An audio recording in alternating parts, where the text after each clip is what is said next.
invitée est la porte-parole du gouvernement. Bonjour Sophie Primas. Bonjour Leïla. Merci beaucoup d'avoir accepté mon invitation ce matin. On a plusieurs sujets à voir avec vous. Les discussions sur les retraites, les négociations entre syndicats, les annonces du Premier ministre sur l'immigration et les négociations commerciales qui s'achèvent dans 48 heures. Ça se passe mal et on va y revenir.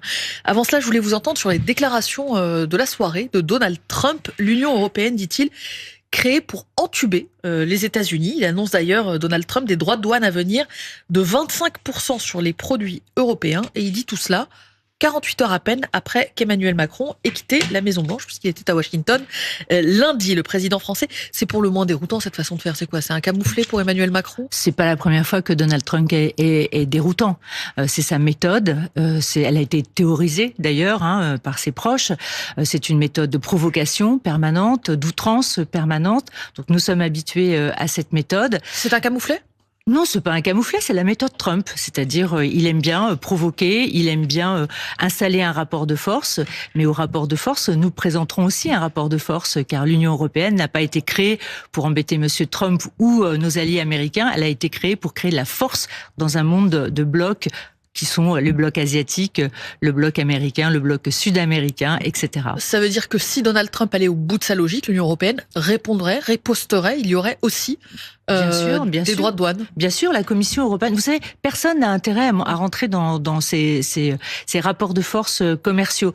On y est, la guerre commerciale. Oui, Donald Trump doit regarder aussi l'histoire de son pays. Des droits de douane ont déjà été appliqués sur un certain nombre de produits en provenance de l'Union européenne. Et en réalité, ça a eu un impact très négatif, à la fois sur l'emploi, sur la productivité de ses propres entreprises installées en Europe, mais aussi de ses propres entreprises installées aux États-Unis. Donc, personne n'a intérêt à cette guerre commerciale, mais si nous devons riposter, nous riposterons. Évidemment, la Commission européenne l'a déjà dit hier soir. Ce matin, sur RMC, le président directeur général de l'Institut de liaison des entreprises de consommation, monsieur Nicolas Facon, disait s'inquiéter pour les viticulteurs, pour les produits de beauté que la France, en l'espèce, exporte. Il y a les exportations européennes, il y a ce que la France exporte. Qu'est-ce que vous dites ce matin à ceux qui ont entendu ces déclarations du président américain et qui de bonne foi s'inquiètent en France en disant mais qu'est-ce qu'il va arriver, et notamment les viticulteurs? Oui, vous savez, moi j'étais au salon de l'agriculture hier et j'ai échangé beaucoup avec, bien sûr, à la fois la situation avec la Chine, mais aussi la situation et les menaces avec les États-Unis. Ça inquiète évidemment. Nous avons déjà traversé ce genre de situation, mais je le répète, nous devons être prêts à riposter par rapport aux États-Unis. Et l'intérêt des États-Unis, l'intérêt économique, l'intérêt intérieur de l'économie intérieure des États-Unis n'est pas à aller vers ces droits de douane. Aux viticulteurs et aux producteurs français, la France et l'Europe vous protégeront. Je dis évidemment l'Europe et la France vous protégeront et nous sommes prêts à affronter ces difficultés. C'est très important. J'évoquais Nicolas Facon, le président directeur général de l'Institut de liaison des entreprises de consommation. Il était aussi sur notre antenne pour faire le point sur les négociations commerciales qui se terminent dans 48 heures. Et le moins que l'on puisse dire, c'est que ça se passe mal. Écoutez ce qu'il disait. Pour l'instant, alors vous le dites, il reste 2 jours de négociation, on n'a que 10% de signatures. Ce qui coince, c'est les demandes de la distribution qui demandent des baisses de prix de manière complètement inconsidérée par rapport à la réalité économique des entreprises. Les entreprises, elles ont un peu d'inflation sur leurs coûts de production et aujourd'hui, on fait face à des distributeurs qui demandent des baisses. Uniquement 10% des accords signés à 48 heures de la fin. On va vers un carnage, Sophie Primas. Alors c'est la première année où je vois une tension extrême. Je vois aussi beaucoup de violence dans ces négociations. J'ai discuté hier aussi avec beaucoup d'entreprises agroalimentaires qui étaient sur le salon et qui sont très très inquiètes, qui ont des équipes qui sont à la fois épuisées psychologiquement et physiquement. On est à 2 jours, donc je suis assez inquiète. En réalité, aujourd'hui, on a d'un côté, si vous voulez, des distributeurs qui signent des chartes et qui disent, voilà, on aime bien le produire en France, on met des étiquettes, etc. Et de l'autre côté des négociations, on demande de la déflation et aussi... Déflation, c'est baisse des prix. Baisse des prix et également au détriment d'ailleurs du produire en France, qui est l'objectif, par exemple, affiché par le Salon et affiché également par notre ministre de l'Agriculture, Annie Genevard.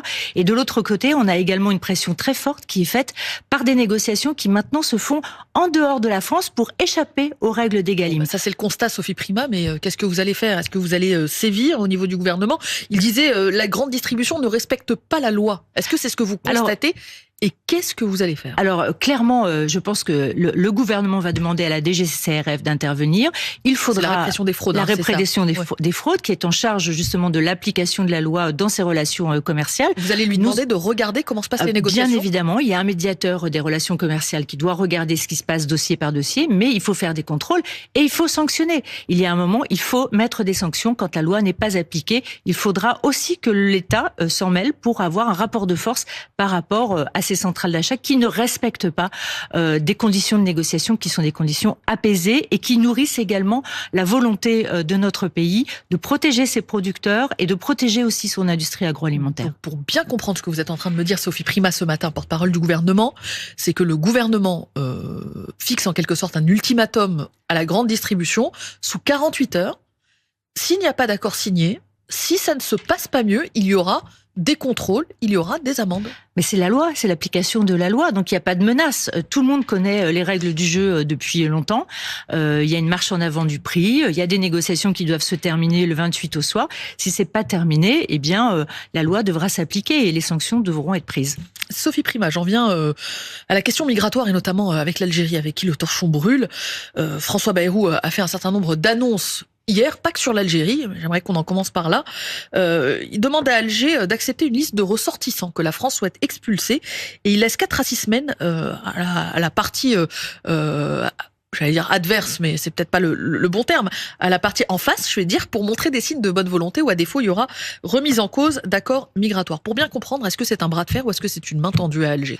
Moi, je pense que c'est une main tendue, c'est-à-dire que nous sommes dans des accords de 68 depuis 1968 et aujourd'hui, l'Algérie fait des entorses à ces accords de 68 qu'elle n'a jamais respectés. Ils ont été révisés 4 fois et aujourd'hui, ça nous pose un problème notamment par l'emprisonnement de Boualem Sansal, mais également par ces OQTF que nous n'arrivons pas à renvoyer en Algérie. Donc ces accords aujourd'hui ne sont pas respectés par l'Algérie et c'est la sécurité de la France et des Français qui est en cause. Donc ce que nous demandons à l'Algérie, c'est effectivement de respecter ces accords, de libérer notre écrivain franco-algérien et de revenir dans des considérations qui respectent les accords et l'équilibre de ces accords. Il y a les 2 éléments, le respect des accords et la libération de Boualem Sansal. Hier, plus la liste d'expulsion. Plus la liste d'expulsion, mais la libération de Boualem Sansal est aussi un élément de la reprise du dialogue. Bien sûr. Vous venez de dire les accords.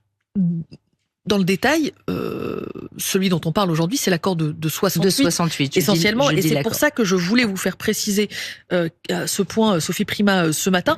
Est-ce que, dans les termes de la négociation, il n'y a que l'accord de 68 ou est-ce qu'il y a d'autres accords migratoires? Il y en a un notamment qui a pu être évoqué par Bruno Retailleau, celui qui régit par exemple le déplacement, la circulation des diplomates. Est-ce que celui-là aussi fait partie de la discussion et peut être révisé si Alger ne répondait pas sous 4 à 6 semaines? Celui-ci peut être activé, c'est-à-dire il y a un certain nombre de dignitaires algériens aujourd'hui que l'on regarde avec attention et dont on pourrait réviser effectivement les visas, la capacité de rentrer en France et de faire des allers-retours. Donc nous regardons toutes les possibilités pour essayer de retrouver des relations qui soient des relations apaisées avec l'Algérie. Oui, parce que le Premier ministre l'a dit, l'objectif n'est pas d'obtenir la dénonciation de l'accord de 68, qu'il souhaite continuer à avoir appliqué, mais appliqué, voilà, véritablement. Il faut que ça soit appliqué. Mais c'est parce que le ministre de l'Intérieur, il est pour la dénonciation de cet accord. Écoutez, moi je m'appuie sur ce que dit le Premier ministre. La position du gouvernement, la position du Premier ministre, c'est d'arriver au maintien de cet accord, mais dans la mesure où il est appliqué et où on retrouve des relations qui soient des relations diplomatiques apaisée et normale avec l'Algérie. Est-ce que c'est aussi la ligne du président? D'habitude, quand on vous pose cette question, vous dites « je ne suis pas la porte-parole du président ». J'allais vous faire la réponse. Mais il se trouve que François Bayrou et Emmanuel Macron ont déjeuné ensemble mardi. Oui, c'est une information du Parisien aujourd'hui en France. Vous nous confirmez que les décisions ont été prises en bonne intelligence avec le président de la République? Il savait ce qui allait être annoncé. Le Premier ministre ne prend pas de telles décisions et de telles positions sans évidemment consulter le président de la République. Vous avez dû voir la réponse d'Alger hier, réponse avant le comité interministériel qui menace de mesures de rétorsion. Est-ce que vous avez le sentiment que cette main tendue va être saisie? Écoutez, je le souhaite. Je le souhaite vraiment parce que c'est un bras de fer, si l'on peut dire, entre gouvernements, et c'est pas un bras de fer entre populations. Nous avons des relations avec les Algériens et le peuple algérien qui sont très anciennes. On a une histoire commune qui a été difficile, qui a été aussi riche, et donc tout ça on peut pas. Les peuples algériens et français peuvent pas s'asseoir sur cette histoire. Nous avons une communauté algérienne en France qui est paisible, intégrée pour la 99,9% d'entre elles. Donc, il faut pas qu'on arrive à une situation de confrontation qui serait un ferment de discorde qui n'est pas souhaité. Sophie Primas, la liste de ressortissants qui va être adressée à Alger, est-ce qu'on sait combien il y a de noms dessus? Non, je ne le sais pas. Je pense que c'est une information du ministère de l'Intérieur et qui, à ce jour, n'est pas connue. Et elle sera communiquée? Je n'en sais rien. Elle doit l'être au nom de la transparence? Écoutez, je sais pas si entre sécurité et transparence, il y a parfois un équilibre à trouver. Est-ce qu'on sait au moins le type de profil je ne sais pas sur cette qui figure sur la liste, Sophie Primas? Est-ce qu'on sait au moins c'est des individus évidemment qui présentent des risques de sécurité pour les Français. Vous voyez ce qui s'est passé à Mulhouse. Les Français ne comprennent pas ce qui s'est passé à Mulhouse. Quelqu'un de déjà condamné pour apologie du terrorisme, qui a un profil psychologique pour le moins fragile, qui 14 fois a été présenté au gouvernement algérien pour retour, qui présente véritablement un profil d'insécurité pour les Français et qu'on laisse en liberté parce qu'on n'a pas. Voilà, c'est ce type de profil. Sur cette liste-là, le Premier ministre a aussi demandé un audit interministériel sur la politique des visas de la France pour mettre en concordance, en quelque sorte, la délivrance des visas avec la qualité de la coopération migratoire des pays d'origine. Donc, de ce que je comprends, la qualité notamment de retour des personnes sous obligation de quitter le territoire. Quels sont les pays dans le viseur, si j'ose dire? Eh bien, on verra à la fin de cet audit. Vous aviez dit vous-même, il y a d'autres pays avec lesquels on a des problèmes de retour. Oui, bien sûr, il y a d'autres pays. Il y en a presque une vingtaine avec lesquels on peut améliorer cette qualité des retours. Qualité des relations, c'est une relation dans les deux sens. Donc, cet audit permettra de déterminer les pays qui sont concernés. Évidemment, on pense aux Comores, par exemple. Vous voyez, quand on parle de Mayotte, il y a probablement là des négociations à mener avec ces pays-là. Et là aussi, il y aura restriction de visa s'il n'y a pas de réponse en face. Écoutez, on verra. Mais en tout cas, cet audit est là pour ça. Et il est là pour accompagner aussi d'autres mesures qui sont prises dans le cadre de cette réunion hier et qui sont là pour protéger les Français dans leur sécurité. Bruno Retailleau, le ministre de l'Intérieur, est aujourd'hui, dès ce matin, d'ailleurs en ce moment même, sur la côte d'Opale, au Touquet, à une visite sur le thème du bras de fer là à mener avec le Royaume-Uni. Il souhaitait la dénonciation des accords du Touquet si le Royaume-Uni ne faisait pas d'efforts. C'était ce qu'il disait en novembre 2024, le ministre de l'Intérieur. Est-ce que c'est une position personnelle, c'est la position du gouvernement? Non, ça a été évoqué d'ailleurs hier, alors pas en ces termes-là, mais la nécessité de rediscuter avec nos collègues de l'autre côté de la Manche pour remettre en considération, en tout cas renégocier les termes de ces accords, parce qu'on voit bien que là aussi on a des problèmes de sécurité. Ce qui se passe sur la côte d'Opale n'est humainement pas tenable. On a des difficultés avec ces migrants, on a des difficultés sociales, humaines. Enfin il y a des gens qui meurent. C'est pas possible. Donc il faut qu'on trouve d'autres solutions. Mais ça pourrait aller jusqu'à la dénonciation des accords. On va rentrer dans une négociation. On n'est pas dans la menace, on n'est pas dans l'escalade verbale. Le ministre de l'Intérieur dit qu'il faut assumer les rapports de force. Oui, il faut assumer les rapports de force avec ceux qui sont dans ces rapports de force. Trump en est un bon exemple. Un peu l'Algérie en ce moment, mais avec l'Angleterre, nous sommes aujourd'hui dans l'ouverture de négociations. En tout cas, la volonté du ministre de l'Intérieur, elle est forte, vous le savez, et il faut qu'on travaille avec eux parce que c'est pas possible de laisser des gens dans des conditions pareilles et d'insécurité. Volonté forte du ministre de l'Intérieur, dites-vous, Sophie Primas. Oui. Les Français lui reconnaissent, lui font crédit de cette volonté. Sondage est là pour BFM TV. 6 Français sur 10, 6 personnes interrogées sur 10 jugent que le ministre de l'Intérieur est entravé pour autant dans son action. Est-ce que vous partagez l'opinion des Français? Mais en fait, non, il n'est pas entravé. D'abord, il fait preuve de beaucoup de détermination, vous l'avez dit, mais il n'est pas entravé. En fait, il recherche aujourd'hui quelles sont les entraves législatives, par exemple, les entraves d'exécution, et il est en train d'y apporter des réponses petit à petit. Ce que nous sommes en train de faire sur le narcotrafic, ce que nous sommes en train de faire dans l'ouverture de 3000 postes supplémentaires pour accueillir des personnes dangereuses en rétention, il est en train petit à petit de faire sauter des verrous législatifs qui lui permettent d'agir plus facilement et de façon plus efficace. Sophie Primas, porte-parole du gouvernement, les partenaires sociaux se retrouvent ce matin pour faire sauter un autre verrou, celui des retraites. La mission que leur fixe le Premier ministre, c'est rétablir l'équilibre financier, je cite la lettre qu'il leur a adressée, rétablir l'équilibre financier de notre système de retraite à horizon 2030, et ce, sans dégrader les comptes publics et sans remettre en cause la compétitivité. Bon, si je comprends bien, vous préparez les esprits à une nouvelle réforme des retraites. C'est les partenaires sociaux qui vont déterminer, puisque c'est les partenaires. Nous, rétablir l'équilibre financier à horizon 2030. Le Premier ministre avec la Cour des comptes qui dit que la réforme de 2023 ne suffira pas. Mais ça veut dire nouvelle réforme des retraites. Le Premier ministre a donné un cahier des charges aux partenaires sociaux. C'était toujours l'objectif en fait de la création de cette réunion des partenaires sociaux, de leur donner les objectifs en termes de réduction des déficits. Ouais. Nous sommes obligés. Vous savez, c'est la moitié de la dette aujourd'hui en France, les retraites. Donc, si on regarde pas ça avec calme, sérénité et avec responsabilité, c'est pas la peine. Donc, les partenaires sociaux aujourd'hui vont discuter avec cet objectif qui est réduction des déficits à l'horizon 2030 et ils feront leurs propositions. Sauf que la mission a changé, Sophie Primas, je le répète, puisque dans la déclaration de politique générale de François Bayrou, du Premier ministre, il leur réclamait concernant les retraites, de réfléchir à des améliorations sans dégrader le régime actuel. Désormais, il leur dit il faut rétablir les comptes. Bien sûr. Ce n'est plus la même mission. Mais c'est exactement la même mission. Nous sommes tous responsables devant le déficit des retraites. Il faut donc les rééquilibrer, il faut les rendre pérennes. Parce que notre responsabilité... Vous demandez aux syndicats, d'écrire une nouvelle réforme. Mais c'est ce qu'ils voulaient. C'est ce qu'ils voulaient, puisque les solutions qui avaient été trouvées dans la réforme de l'année dernière ne leur convenaient pas. Nous leur demandons de prendre leurs responsabilités et d'écrire effectivement un système de retraite.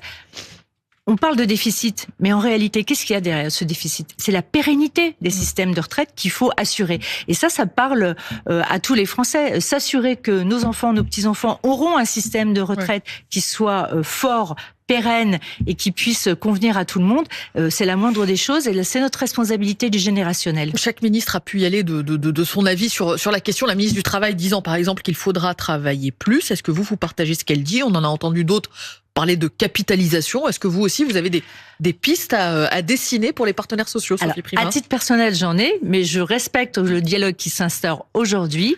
Il y a feuille blanche, avec un objectif pour les partenaires sociaux, et on les laisse, et moi je leur fais confiance pour y arriver. Et vous pensez qu'ils peuvent parvenir à un accord, alors que certains menacent déjà de boycotter ou de quitter la table des discussions ? Oui, alors on est là aussi dans le rapport de force, et je pense que l'ensemble des partenaires sont responsables. Ils savent que c'est de la pérennité du système des retraites français dont il s'agit, et donc je pense qu'ils sont responsables, qu'ils vont y arriver. Sophie Primas, un dernier mot, si vous le permettez, parce que on a appris ce matin, a été confirmé le décès de notre compatriote Ohad Yahalomi, la dépouille du dernier otage franco-israélien détenu par le Hamas, qui a été restitué à Israël et aux familles. Le président de la République ce matin, Emmanuel Macron, écrit sur le réseau social X: « Je partage la douleur immense de sa famille et de ses proches, des familles qui expliquent ne pas avoir été beaucoup accompagnés par la France. » Est-ce que on a été impuissant pendant tout ce processus ? Je voudrais d'abord saluer la mémoire de notre compatriote, penser effectivement à sa famille. On est dans une situation au Proche-Orient qui est une situation dramatique, où un grand nombre, après les attentats du 7 octobre et cette barbarie du 7 octobre, un grand nombre de nos compatriotes, israéliens et même palestiniens ont perdu la vie. C'est une période de chaos épouvantable. Je pense à toutes les victimes de part et d'autre, et je pense en particulier à cette famille française aujourd'hui qu'on accompagnera évidemment. Qu'on accompagnera le temps qu'il faudra. J'imagine qu'il y a des liens, des coups de téléphone qui ont été passés cette nuit. Alors, je l'ignore ce matin, mais bien sûr, la France entière est en compassion avec cette famille-là, et on sera avec eux. Merci Sophie Primas, porte-parole du gouvernement, d'être passée nous voir ce matin. Je retiens le mot que vous avez repris. Il faut assumer les rapports de force ce matin avec les États-Unis, avec l'Algérie, avec les Comores, avec les pays qui ne respectent pas les accords migratoires. Rapports de force au cœur également des discussions qui s'ouvrent entre les partenaires sociaux pour la réforme des retraites. Et je note une forme d'optimisme dans ce que vous nous avez dit. Il en faut un peu matin. quand même. L'actualité est rude. Il est bientôt 8h52 sur BFM TV et RMC. Je vous remercie d'être venu sur notre plateau